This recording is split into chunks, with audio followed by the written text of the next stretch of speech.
నమస్కారం. జర్నలిస్ట్ ఈరన్న ఛానల్ను సబ్స్క్రైబ్ చేసుకోవాల్సిందిగా కోరుతున్నాను.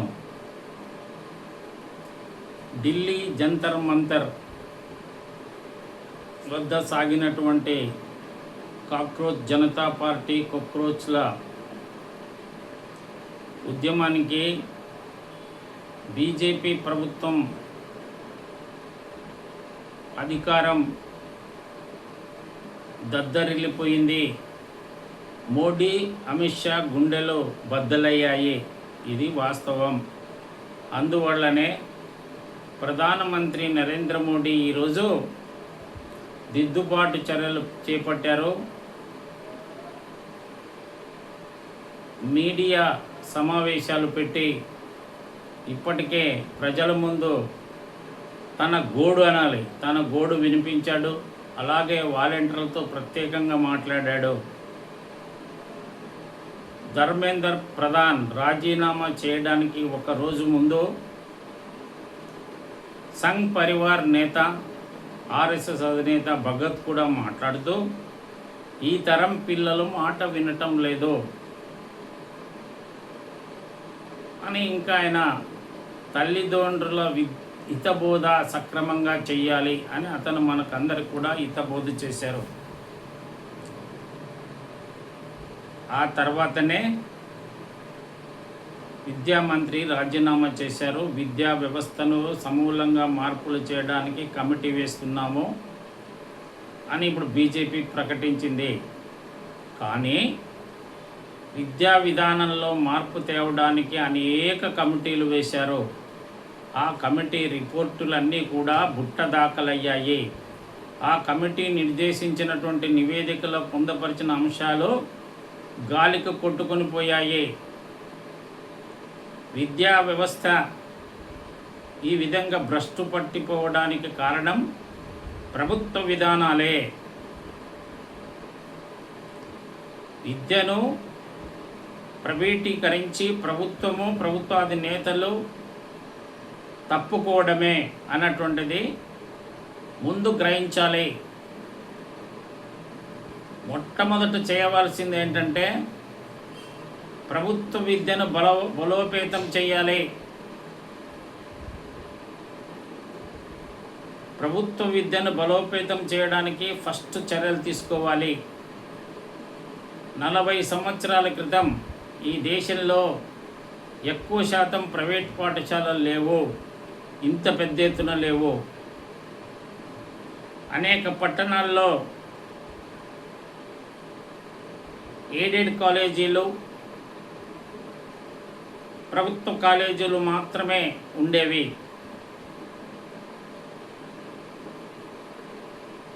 ఎయిడెడ్ కమిటీలు ఉండేవి కాబట్టి అక్కడ విద్యా విధానం కూడా బాగా సాగేది. అయితే ఆ తరువాత ఒకప్పుడు జిడ్డు కృష్ణమూర్తి లాంటి వాళ్ళు మంచి వాతావరణంలో మదనపల్లి వద్ద పెట్టినటువంటి హై స్కూళ్ళలో, కాలేజీలలో, విద్యా సంస్థల్లో పెద్ద పెద్ద సంపన్నుల పిల్లలు చదువుకునేవారు. ఇట్లాంటి కాలేజీలు అక్కడెక్కడ ఉండేవి. కానీ ఈరోజు చెట్టుకొక ప్రైవేటు పాఠశాల, పుట్టకొక కాలేజీ, ఎటు చూసినా ప్రైవేటు విశ్వవిద్యాలయాలు, ఇక కోచింగ్ సెంటర్లు, కోకొల్లలో లక్షలాది రూపాయల ఫీజుల వసూళ్ళు, విద్యా విధానానికే ప్రతి కుటుంబం 30% ఖర్చు పెట్టే పరిస్థితి. ఇది లోపభూయిష్టమైనటువంటి విద్యా విధానం కాదా అని మరి ప్రభుత్వాధినేతలు, విపక్షాలు కూడా చెప్పాల్సిన అవసరం ఉంది. తప్పు కాదా ఇది? కొంతమంది చదువుల కోసం బ్యాంకుల్లో అప్పులు కట్టలేని పరిస్థితి ఉంది. తాము ఫ్యాక్టరీలలో పనిచేస్తున్నాము, తాను రైతుగా పనిచేస్తున్నాను, తాను హోటల్లో పనిచేస్తున్నాను, తాను ఆటో రిక్షాలో పనిచేస్తున్నాను, తాను ఇంకో హోటల్లో పనిచేస్తున్నాను నేను ఒక కార్ఖానాలో పనిచేస్తున్నాను, రేపు నా బిడ్డ బాగుపడాలి, బాగా చదువుకొని ఇలాంటి దుస్థితికి రాకూడదు అని చెప్పి తల్లిదండ్రులు పస్తులు ఉంటూ, పేదవాళ్ళు పస్తులు ఉంటూ ప్రైవేటు విద్యా సంస్థల్లో వేలాది రూపాయలు ఫీజులు కడుతున్నారు. ఇది విద్యా వ్యవస్థ భ్రష్టు పట్టించడం కాదా? భ్రష్టు పట్టిందని చెప్పడానికి ఆస్కారం కాదా అని చెప్పి ప్రజలు ఆలోచించాలి, ప్రభుత్వం ఆలోచించాలి. కాబట్టి మొట్టమొదట ఈ ర్యాంకింగ్ విధానం ప్రతిరోజు పెద్ద పెద్ద ప్రకటనలు దినపత్రికల్లో, మీడియాల్లో, ఎలక్ట్రానిక్ మీడియాల్లో, అది కూడా పెద్ద పెద్ద మీడియాలో, పెద్ద పెద్ద పత్రికల్లో నా కాలేజీలో ర్యాంక్ 1, 2, 10, 11, 20, 120 నా కాలేజీలోనే వచ్చాయి. తల్లిదండ్రుల ఆశ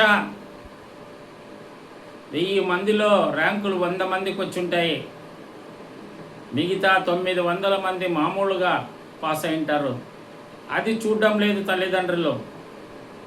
సరే, చదువుకుంటాడు, డిగ్రీ చేతికి తీసుకుని బయటికి వస్తాడు, ఆ డిగ్రీ మీద ఏమైనా ఉద్యోగం వస్తుందా? ఆ ఇంటర్మీడియట్ దానిపైన ఏమైనా ఉద్యోగం వస్తుందా? ఆ పీయూసీ సర్టిఫికేట్ పైన ఉద్యోగం వస్తుందా? 10th క్లాస్ పాస్ అయితే ఆ మార్కుల లిస్టు పైన ఉద్యోగం వస్తుందా? అంటే అది లేదు.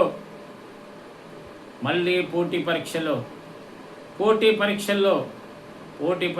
పాస్ కావడానికి short term, long term coaching, వేలాది రూపాయల ఖర్చులు గ్రామాల నుంచి, పట్టణాల నుంచి వెళ్ళి సిటీలలో హైదరాబాదు, ఢిల్లీ, ముంబై, బెంగళూరు ఇలాంటి సిటీలలో వెళ్ళి రైతులతో సహా, రైతు కుటుంబాలతో సహా వెళ్ళి అక్కడ చదువుకుంటున్నటువంటి విద్యార్థులు వేలాది రూపాయలు వసూలు చేసినటువంటి ప్రైవేటు విద్యా సంస్థలు తమకు పేరు రావాలన్న ఉద్దేశంతోనే ఈ పేపర్లను లీక్ చేస్తున్నాయే. ఇది వాస్తవమో? రాజస్థాన్ అనుకుంటాను, కోటా గల్లీకి ఒక కోచింగ్ సెంటర్ ఉందంట అక్కడ. బీహార్, హర్యానా లాంటి ప్రాంతాల్లో ఉన్నటువంటి రైతులు తమ భూములను అమ్మి లక్షల రూపాయలు కోచింగ్ సెంటర్లకు చెల్లిస్తున్నాయి. మరి అలాంటి కోచింగ్ సెంటర్లు తాము నిలబడాలంటే ఏం చేస్తున్నాయి? ర్యాంకులు రావాలంటే ఏం చేస్తున్నాయి? మీడియాల్లో తాము 1, 2, 11 వచ్చాయి మాకు అని చెప్పి ర్యాంకులు అంటే పేపర్లను లీక్ చేస్తున్నాయి. ఇది పరిస్థితి. కాబట్టి ప్రభుత్వం యొక్క విద్యా వ్యవస్థను కూడా బలోపేతం చేయాల్సినటువంటి అవసరం మొట్టమొదట ఉంది. ఎలా? గ్రామీణ పేద ప్రజలు ప్రభుత్వ పాఠశాలను ఆశ్రయిస్తారు. ఆశ్రయించినప్పుడు ఏ విధంగా అయితే ఈ ప్రైవేట్ పాఠశాలల్లో విద్యాబోధన చేస్తారో ఆ విధంగా ఉండాలి. ఎక్కువ శాతం మండలానికి 1 లేదా మేజర్ గ్రామ పంచాయతీకి 1 చొప్పున నవోదయ లాంటి విద్యా సంస్థలు ప్రభుత్వమే ఏర్పాటు చేయాలి. ప్రభుత్వమే ఏర్పాటు చేసి ఇవ్వాలి. అలాగే ప్రైవేట్ విద్యా సంస్థల్లో టీటీసీ పూర్తి చేయనటువంటి వాళ్ళు కూడా ఉపాధ్యాయులుగా ఉన్నారు. మరి ప్రభుత్వ పాఠశాలల్లో టీటీసీ, బీఈడి పూర్తి, ఎంఈడి పూర్తి చేసినటువంటి వాళ్ళు ఉన్నారు. మరి ఎందుకు ప్రభుత్వ పాఠశాలలో 1, 2, 11, 13 అనే ర్యాంకులు చెప్పటం లేదు, తేవడం లేదు?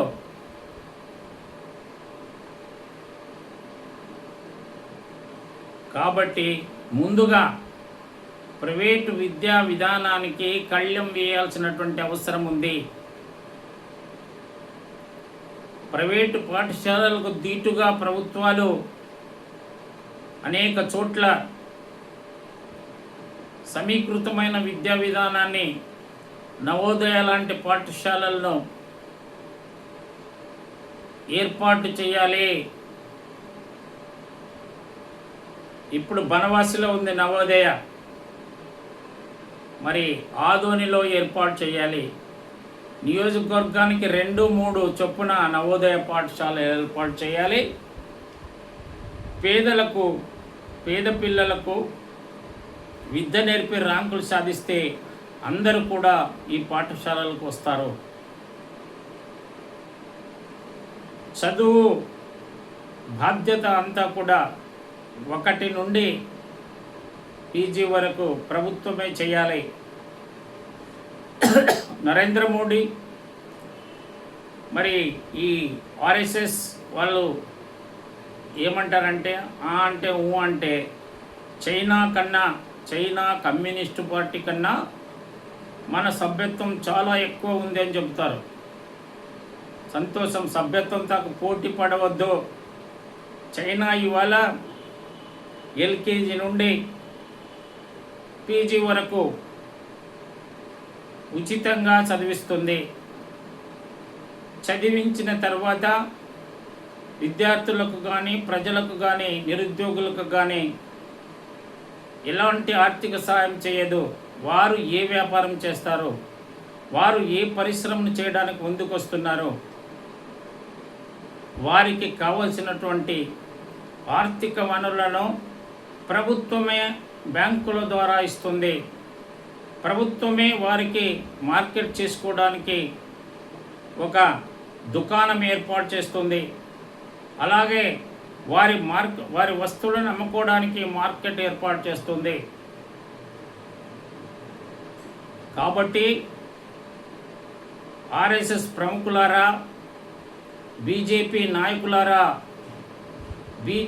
నాయకులారా, మంత్రులారా, ప్రధానమంత్రి గారు, మీరు చైనాతో సభ్యత్వంతో కాదు, ఈ విధంగా పోటీ పడండి. అప్పుడు ఎలాంటి సమస్యలు కూడా రావు. ఇలాంటి విద్యా విధానం రావాలి.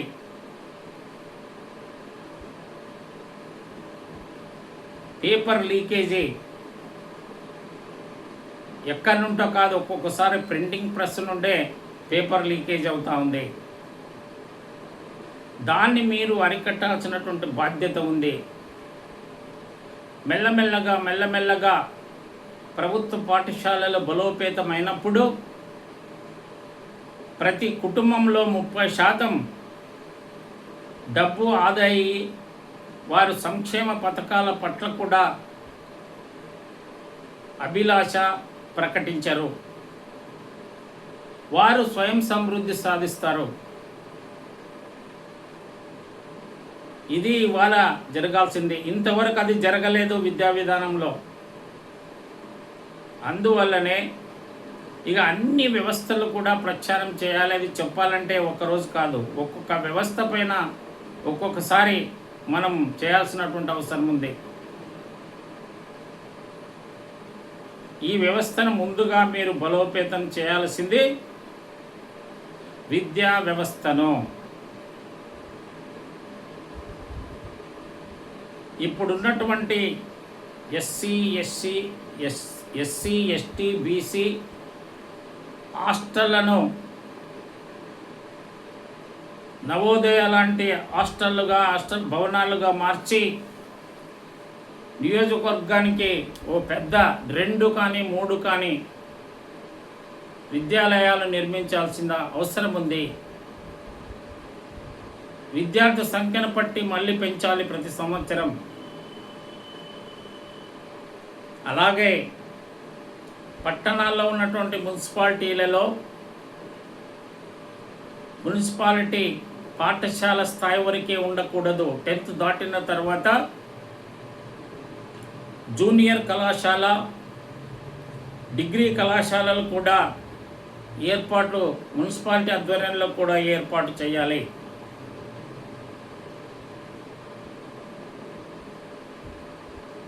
దాదాపుగా 5వ తరగతి వరకు ఉన్నటువంటి విద్యను దగ్గర ఉన్నటువంటి ఒక లేదా అవసరం అనుకున్నటువంటి రీతిలో ఆ గ్రామాల్లో ఏర్పాటు చేసి విద్యార్థులకు గ్రామాల నుంచి బస్సు సౌకర్యం ప్రభుత్వమే నిర్వహించాలి. ఇలాంటి సంస్కరణలు తేవాలి. ఇలాంటి సంస్కరణలు తెచ్చిన తర్వాత ప్రభుత్వమే వారికి ఉపాధి కల్పించాలి. ఇప్పుడు ఆ పరిస్థితి లేదు. వాడు పీజీ చేసి వచ్చినప్పటికి కూడా మళ్ళీ పోటీ పరీక్షల్లో 30,000 ఉద్యోగాలు ఉంటే 10 లక్షల మంది పరీక్షలు రాసే పరిస్థితి ఉంది. ఆ పరిస్థితిని గట్టెక్కించగలిగినటువంటి ఆలోచనలు చేయాలి. నిరుద్యోగం ఒకవైపు తాండవిస్తూ ఉంటే ఒకవైపు సాంకేతిక పరంగా ఏఈ లాంటి సాంకేతికతను తీసుకొని వస్తున్నారు. అది మరింత నిరుద్యోగాన్ని పెంచుతుంది. అయితే ప్రైవేటు పాఠశాలలు ఏర్పాటు చేయడానికి వచ్చినట్టు యాజమాన్యం చెల్లించే ముడుపులు అందటం వల్ల అధికారులు ప్రభుత్వం కానీ ప్రభుత్వాన్ని నడిపించే ఎమ్మెల్యేలు కానీ మంత్రులు కానీ ప్రైవేటు వారు వైపే మొగ్గు చూపుతున్నారు.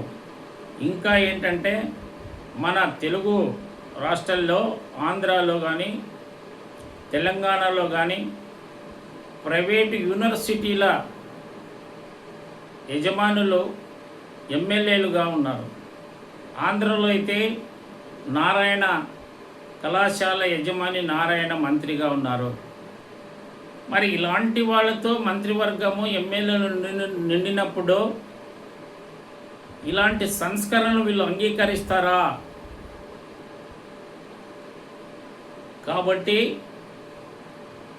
పరీక్షా విధానంలో కూడా మార్పులు రావాలి. ముందుగా చదువుకున్నటువంటి వారికి ఉద్యోగ అవకాశాలు కూడా కల్పించాలి. లేకపోతే విద్యా వ్యవస్థ మారినంత మాత్రాన చదువులు చదివి బయటకు వచ్చినటువంటి విద్యార్థులు అటు వ్యవసాయం చేయలేక, కూలీలకు వెళ్ళలేక, ఆటోలు నడపలేక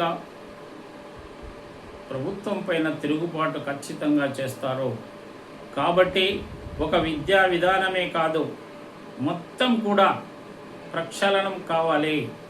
వ్యవస్థలన్నీ కూడా ముందుగా తల్లిదండ్రులు గ్రహించాలి. ఎంత చదివినా,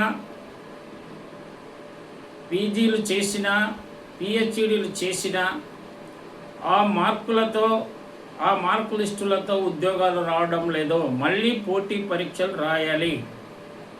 కాబట్టి తమ బిడ్డలను 60%, 70% వస్తే చాలు అన్న రీతిలో విద్యార్థుల తల్లిదండ్రుల్లో మార్పులు రావాలి. వైద్య విధానంలో భారీ మార్పులు రావాలి. వైద్య కళాశాలలన్నీ కూడా ఇంకా ఎక్కువ కావాలి. ఇప్పుడు నీట్ పరీక్ష పెట్టారు.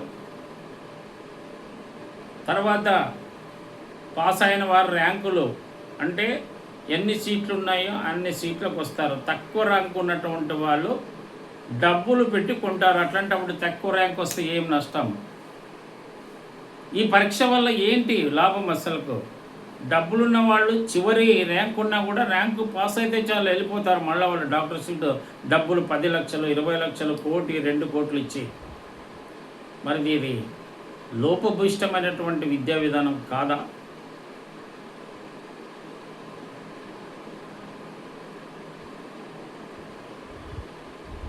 ఇలాంటివన్నీ ఉన్నాయి. ఇలాంటివన్నీ పూర్తి అధ్యయనం చేయాలి. పూర్తి అధ్యయనం చేయకపోతే ఇప్పుడు తాత్కాలికంగా ఉపశమనం మాటలు మాట్లాడితే, ఉపశమనమైనటువంటి చర్యలు తీసుకుంటే తాత్కాలికంగా ఇలాంటి ఉద్యమాలు ప్రజల మనసుల్లో బయటికి రావు. బయటికి వచ్చినప్పుడు మనం ఢిల్లీ వీధులు జంతర్ మంతర్ చూసినట్లు ఉంటుంది. కాబట్టి ఇప్పటికైనా మోడీజీ ఈ రామజపం, ఈ దేవుళ్ళ రాజకీయం, ప్రజల మధ్య విద్వేషాలు. వందే మాత్రం గీతం ఎప్పటి నుండో పాడతారు, పాడలేకున్నటువంటి వారు ఎవ్వరు ఉండరు. జనగణమన పాడతారు. ఇలాంటి విషయాలు మీద ప్రజల దేశభక్తి విశ్వాసాలను ఉపయోగించుకొని, దేవతలను దేవతామూర్తులను ఉపయోగించుకొని రాజకీయం చేస్తే ఎల్లకాలం జరగదు. జరిగినంతకాలం జరుగుతుంది. ఇప్పుడు అదే ఇవాళ బీజేపీ ప్రభుత్వం కళ్ళారా చూసింది. ఇప్పటికైనా విద్వేష రాజకీయాలు మానుకొని దేశం మనం ఈ చిన్న పాకిస్తాన్తోనే 24 గంటలు దాంతో పోల్చుకోవడం కాదు, 40-50 సంవత్సరాల ముందు ప్రగతిలో ఉన్నటువంటి చైనాను మనం అభివృద్ధికి ఒక నమూనంగా తీసుకోవాలి. కేవలం సభ్యత్వంతో కాదు అని చెప్పి నేను విజ్ఞప్తి చేస్తున్నాను. అప్పుడే మనకిన్న ఎక్కువ ఉన్నటువంటి జనాభా ఉన్నటువంటి చైనా, మనకిన్న 2 సంవత్సరాలు వెనక స్వాతంత్రం వచ్చినటువంటి చైనా ఇవాళ 40-50 సంవత్సరాల అభివృద్ధిలో ముందుందంటే మనం ఖచ్చితంగా దీనిపైన సమూలంగా ఆలోచించాల్సిన అవసరం ఉంది. ఇది ప్రస్తుతానికి విద్యా విధానంపైనే, ఇంకా మిగిలినటువంటి అన్ని వ్యవస్థలపైన కూడా రాబోయే ప్రభుత్వాలు కూడా ఖచ్చితంగా ఆలోచించాలి, మార్పులు తీసుకురావాలి. ఈరోజు ప్రతిపక్షంలో ఉన్నటువంటి కాంగ్రెస్ విద్యా విధానం పైన ప్రధాని ఇంటి ముందు ధర్నా చేసి తన ప్రతిపక్ష పార్టీ పాత్రను గణనీయంగా ఒక వ్యూహాత్మకంగా ఉపయోగించుకునింది. కాబట్టి రేపు అధికారంలోకి వస్తే మీరు కూడా వ్యవస్థలు భ్రష్టు పట్టాయి కాబట్టి ఈ వ్యవస్థలన్నిటిని కూడా సమూలంగా మార్పులు చేయడానికి కృషి చేయాలి. అధికారంలో ఉన్నప్పుడు జై జై, అధికారంలో లేనప్పుడు జై జై అంటూ ఆందోళన, అధికారంలో వచ్చినప్పుడు మీరు కూడా గత ప్రభుత్వ బాటలో నడిస్తే ప్రజలు ఎవరు కూడా గుర్తించరు. కాబట్టి ప్రభుత్వాలు చిత్తశుద్ధితో అమలు చేయాల్సినటువంటి అవసరం ఉంది. లేదంటే ఇలాంటి కాక్రోచ్లు దేశంలో ప్రభుత్వానికి ఎదురు తిరుగుతాయి, బుద్ధి చెబుతాయి. నమస్కారం. నా పేరు తెలుగు ఈరన్న ఆదోని.